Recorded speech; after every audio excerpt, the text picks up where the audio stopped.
Accord, désaccord avec Gérard Leclerc sur Radio Classique et Paris Première. Messieurs, on commence avec les manifestations d'hier contre la loi travail, un texte qui a pourtant déjà été modifié, une mobilisation qui progresse. Que doit faire le gouvernement? Continuer, se battre, défendre cette loi qui, selon lui, est utile pour l'emploi ou au contraire abandonner la partie? Écoutez, vraiment, là, il n'a pas le choix. C'est-à-dire que si le gouvernement abandonne la partie, après l'histoire de la déchéance de nationalité, alors c'est vraiment, ils n'ont qu'à se retirer et vendre autre chose, quoi. Donc ils sont obligés d'aller au bout. Ils sont obligés d'une manière ou d'une autre, peut-être ils vont encore négocier, encore changer, etc. Mais le retrait que demandent d'ailleurs certains manifestants de la loi... c'est pas certain, c'est ce qu'ils demandent tous, oui. Voilà, mais ça, c'est vraiment la démission, en tout cas, même si... Hollande reste à l'Élysée, c'est-à-dire qu'il ne sera plus nulle part. C'est clair. François Siegel? Ouais, j'ai pas grand-chose à rajouter. C'est vrai qu'on voit pas une reculade, effectivement, une de plus. Après, évidemment, ce qui est intéressant, c'est le contexte, quoi. C'est pourquoi personne n'est capable, effectivement, de se parler dans ce pays, de s'entendre, effectivement, et pourquoi, on rejette en bloc, effectivement. Je veux dire, cette loi n'est pas fondamentalement mauvaise, elle n'est pas fondamentalement bonne non plus. Mais voilà, ce qui est vraiment symptomatique, c'est l'absence totale, je dirais, de dialogue. Bon, en plus, je veux dire, on va pas tirer sur l'ambulance. Déjà, les pneus sont à plat, donc, c'est pas, on va pas charger la mule. Mais je crois que ce qui est vraiment intéressant, c'est que bien sûr que ça sent la fin de règne, mais ce qui est intéressant, c'est en gros ça montre quand même l'impossibilité effectivement d'un pays à progresser, à se réformer, à avancer. Et je pense que ça va plus loin qu'un débat, beaucoup plus loin qu'un débat droite-gauche. Oui, moi je dirais que ça montre aussi vraiment, alors c'est vrai, la France est un pays extrêmement difficile à réformer. Il ne se réforme d'ailleurs dans l'histoire qu'après les révolutions, on le sait, bon. Mais au-delà de ce cliché, je dirais, il y a quand même quelque chose, c'est l'absence vraiment quasi totale de volonté de colonne vertébrale, et je dirais d'abord chez le président de la République. Vous savez, on a des exemples. Schröder en Allemagne, Margaret Thatcher, au-delà des notions de droite-gauche, effectivement, et ça va au-delà. C'est-à-dire qu'à un moment donné, on se dit, l'exécutif est là pour faire, pour donner le cap, il y avait le 49.3. D'un coup, on ne parle plus du 49.3. Allez-y à court d'ordonnance. Il y aura des désordres. Rappelez-vous en Angleterre avec Thatcher. Il y a eu des désordres pendant 1 an. Rappelez-vous Reagan avec la grève des contrôleurs. C'est-à-dire qu'il ne faut pas avoir peur de l'épreuve de force, quoi. Il ne faut pas avoir peur de l'épreuve de force, sinon on ne fait rien. Oui, mais on ne gouverne pas non plus avec le 49.3. De toute façon, on ne peut pas l'utiliser plus d'une fois par an, je vous rappelle maintenant. Ce qui est quand même très intéressant, effectivement, dans ce combat, c'est vrai que les réformes qui font, entre guillemets, décroître un tout petit peu le chômage sont des réformes de droite. Ça c'est vrai, mais ça la France n'en veut pas. Ça date pas de Sarkozy. Je veux dire, ça date effectivement du 3e septennat. Je me souviens très très bien, à l'époque j'étais directeur de VSD et on était invité à déjeuner par monsieur Balladur. Et toujours pareil, l'Angleterre. Vous avez vu que l'Angleterre vient d'augmenter son salaire minimum. C'est vrai que le chômage décroît en Angleterre. Bon, et j'avais posé la question au Premier ministre de l'époque, je lui avais dit, mais monsieur, regardez les Anglais, on était en plein Francfort, évidemment, la France se posait toujours des questions sur sa croissance qui était en panne, etc.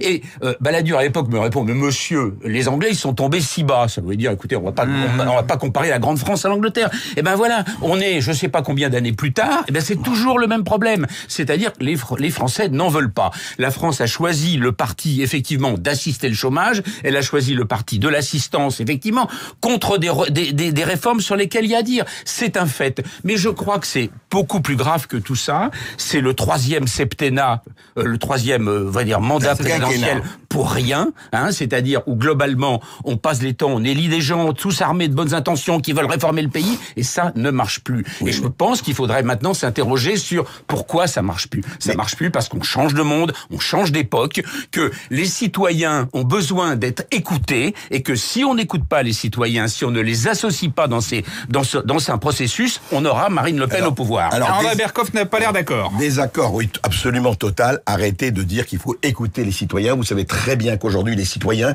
sont divisés en corporations et chaque corporation va défendre son intérêt. Arrêtons, attendez. Monsieur Berkoff, j'ai parlé. Observez un tout petit peu la société. Attendez 2 secondes. Observez un tout petit peu la société. François, avec les lunettes du futur. Arrêtez les lunettes du futur. Aujourd'hui, il y a un problème de gouvernement. François. Il faut arrêter de dire écoutez les citoyens, écoutez les citoyens. Ça, c'est des slogans creux. Ils ont écouté les citoyens autant que... Qu'est-ce qu'ils ont fait avec la loi El Khomri? Ils ont écouté les citoyens. Que disent les citoyens? Ils n'en veulent pas. Donc, qu'est-ce qu'ils font? Ils leur mettent dans le pantalon. C'est ça qui se passe.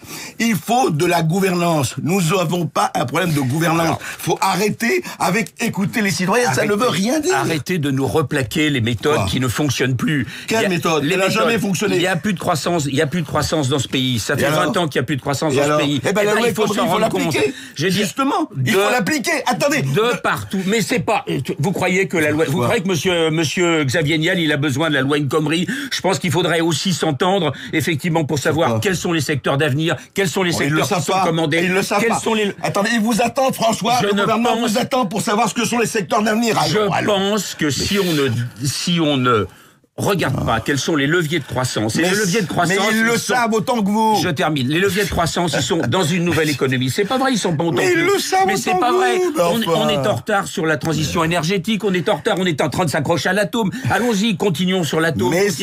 Voilà. Je pense que si on ne change pas de société, on ne trouvera pas les leviers de la croissance. Vous ne changerez pas de société tant que vous n'avez pas des hommes et des femmes de volonté. Vous ne voyez pas ce qui est le plus important. Le plus important. Mais là, vous êtes en train de me réinventer le XXe siècle, alors qu'on est en train de passer au XXIe. Qu'est-ce que ça veut dire? Vous faites de l'analyse, vous. Vous êtes un futurologue dans sa petite planète. Mais on s'en fout. On veut des hommes de gouvernement, François. Allez, arrêtez. Écoutez. Incroyable, ça. Tout le monde sait qu'il y a le XXIe siècle, Xavier Niel et compagnie.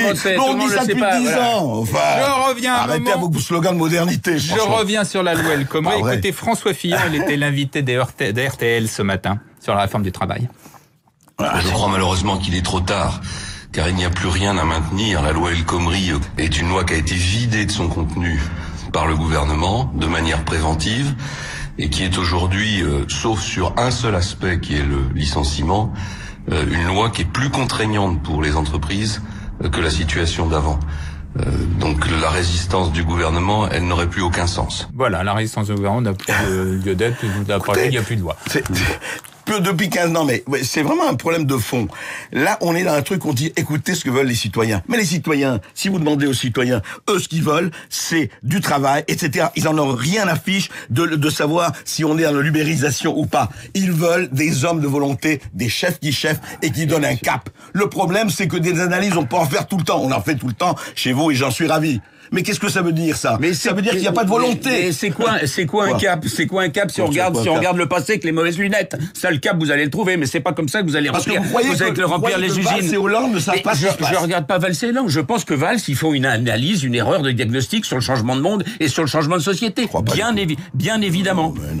Un mot sur la déchéance de nationalité qui a abandonné. C'est la logique de tout ce qui s'est passé ces dernières semaines. Et c'est un échec pour François Hollande ou un échec pour l'ensemble du monde politique? Écoutez, l'histoire, ça, c'est quand même une histoire hallucinante de quelque chose qui n'aurait jamais dû avoir lieu.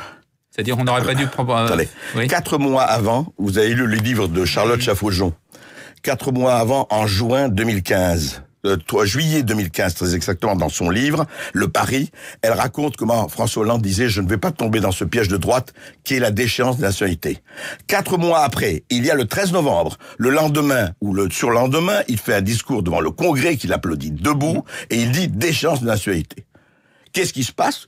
Le résultat, on le connaît. Tout le monde applaudit et à l'arrivée, tout le monde se divise. Voilà. Eh bien, je reprends la discussion d'avant. Qu'est-ce qui se passe? Là, les citoyens ont été écoutés. 75% des Français étaient pour la déchéance de la nationalité. Justement, donc ils n'ont pas été écoutés puisqu'à l'arrivée, les gars, il n'y aura pas Mais parce que il n'y a pas de volonté. On revient à ça. C'est-à-dire que une partie de la gauche n'est pas d'accord, une partie de la droite n'est pas d'accord, une partie de la droite n'est pas d'accord pour des raisons purement électorales parce qu'ils sont dans la primaire. Et résultat des courses, que fait François Hollande de dire « nous allons le faire ».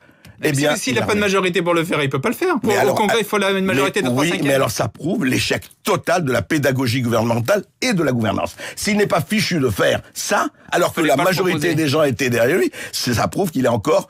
C'est pas un chef, c'est tout. François Siégé. Je ne dirais pas que ça se solde effectivement par une réussite. Effectivement, ça a été l'abandon total de la gauche, le départ du ministre de la Justice, etc.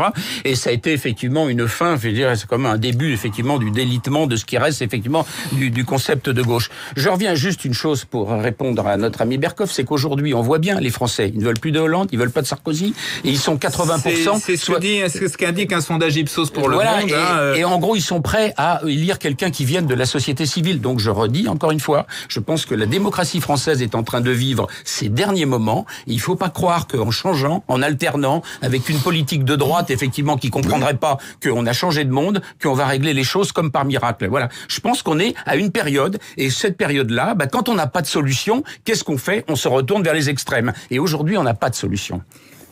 S'il y en a, mais on ne veut pas les voir. Du renouvellement, à première vue, ça s'annonce chez les Républicains, puisqu'il y a 10 candidats, le dernier étant Geoffroy Didier, qui se présente comme le candidat de la relève. Qu'est-ce que vous pensez de ces... Écoutez ce qu'en dit François Fillon. Il n'est pas d'accord sur cette multiplication des candidats.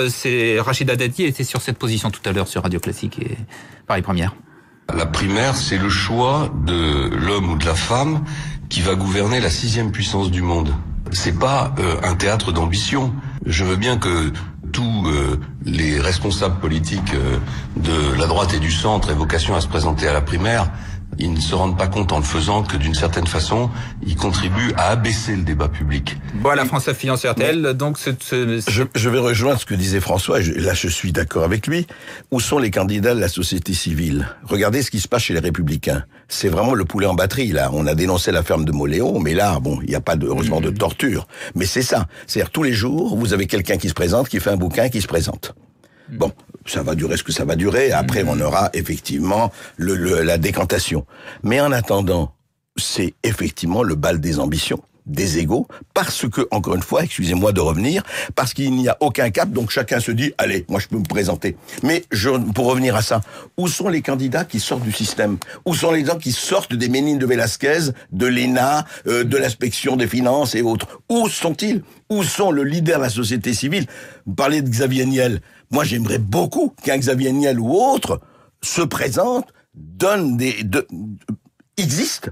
Et le problème en France, c'est qu'on est dans un métier, la politique est devenue un métier, on est là de 7 à 77 ans, j'exagère à peine, et on ne sort pas. Oui, ça, on est tout à fait d'accord. Pour répondre effectivement à la question de Gérard Leclerc sur toute cette profusion de candidats, en fait, ils sont candidats pourquoi? Parce que globalement, s'ils arrivent à glaner un petit %, 2%, 3%, etc., en gros, ça en fait des ministrables possibles dans une future équipe. Et c'est là le système, c'est là aussi où le système est mauvais, effectivement, et besoin d'être réformé. Et les candidats de la société civile, qui ne sont pas des candidats, mais il y a foultitude aujourd'hui d'actions sur le terrain. D'ailleurs, vous les verrez dans le prochain numéro de Oui Demain. Voilà. Allez, on passe en Syrie, parce qu'André Berkoff rentre de Syrie. Il était avec la délégation des députés Les Républicains qui se sont rendus et qui ont rencontré Bachar al-Assad. Un mot déjà, un témoignage, Bachar al-Assad. Alors, vous l'avez vu vous-même? Vous étiez à cette rencontre? On a passé une heure et demie avec lui. Moi, je l'avais déjà interviewé en novembre dernier. Dans une période qui lui est favorable, puisque donc la Syrie a repris Palmyre. Et Bachar al-Assad dit aujourd'hui, je suis prêt à des élections présidentielles. Écoutez, il est prêt à des élections présidentielles parce qu'il a le vent en poupe et que en ce moment, ça marche. Je voudrais juste souligner quelque chose. Il a beaucoup parlé, vous savez, des négociations sous l'égide de l'ONU qui vont avoir lieu à Genève. Il y a quelque chose quand même qui devrait nous préoccuper, enfin il l'a dit, mais il n'est pas seul à le dire. Ça se passe entre les Russes et les Américains, en ce moment, et ils veulent tous essayer d'arriver à des résultats avant les élections américaines. Ce qui les obsède, c'est les élections américaines, pour que le nouveau président ou la nouvelle présidente ne mette pas en question ce qui s'est passé. Et puis on lui a demandé sur l'Europe. Et l'Europe, il a dit, mais l'Europe, vous n'existez pas. Dans ces négociations, l'Europe n'existe pas. Il y a l'Amérique et la Russie, en bas l'Irak et l'Iran, et la Turquie, et voilà. Et ça, c'est terrible. Ça montre encore une fois la gouvernance. Nous étions là à dire Bachar al-Assad doit disparaître, Hollande, Fabius, etc., Al-Nosra et compagnie. Et voilà où nous en sommes. Encore sur le plan de la politique étrangère, de ce point de vue-là, il y a eu de bonnes choses, mais là, de ce point de vue-là, je ne sais pas si nous avons bien joué. On termine, on n'a plus beaucoup de temps malheureusement, on termine avec une information, la fin des sacs plastiques dans le commerce pour le 1er juillet. Oui Demain s'intéresse beaucoup à ces questions sur l'environnement. C'est une date importante ?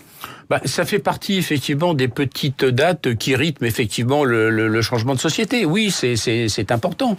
Quand on voit effectivement ce qu'un sac plastique indestructible pendant 100 ans est capable de faire comme bulle, effectivement, qui commence à polluer, ont pollué totalement les océans. Oui, ce sont des dates importantes. Ce sont des petites décisions, mais ce sont quand même des décisions qui rythment effectivement un changement de mode de société, de consommation. Ouais, il y a des milliards, je crois, de sacs plastiques chaque année, et donc beaucoup terminent dans la mer. Puisqu'on parle de Oui Demain, il y a parmi les articles, il y en a hein, sur l'aliment de demain. Quelque chose s'appelle le manna, je crois. C'est-à-dire c'est une espèce de liquide. On boit ça et on n'a plus besoin de manger le reste. Et on mange plus rien. C'est formidable. C'est idéal. Il n'y a pas de problème. On est en pleine forme, on est en pleine santé. Et alors, pourquoi c'est idéal? Parce qu'évidemment, vous n'avez plus besoin de transporter du plastique, des pots de confiture, des yaourts, des salades qui viennent du monde entier. Bon, je trêve de plaisanterie. Évidemment, on souhaite pas ce genre de société. Ce qui est très intéressant, on va considérer que c'est une recherche, mais il y en a d'autres. Il y a Microsoft qui a investi des centaines de millions dans une société pour produire le steak protéiné mais sans viande de demain. Voilà, donc voilà, ces expériences-là. Ça vous tente, André Berkoff? Ouais, je trouve ça, mais déplorable. Ça ne tente pas. Le malade, vive la bouffe française. Je vais voilà. Jean-Pierre Coff. Merde. Et ben voilà, ce sera le mot de la fin. Merci André Berkoff, merci François Siegel. Bonne journée à nos amis de Paris Première. À venir sur Radio Classique, la bourse, le rappel des titres avant Ève Ruggieri et Christian Morin.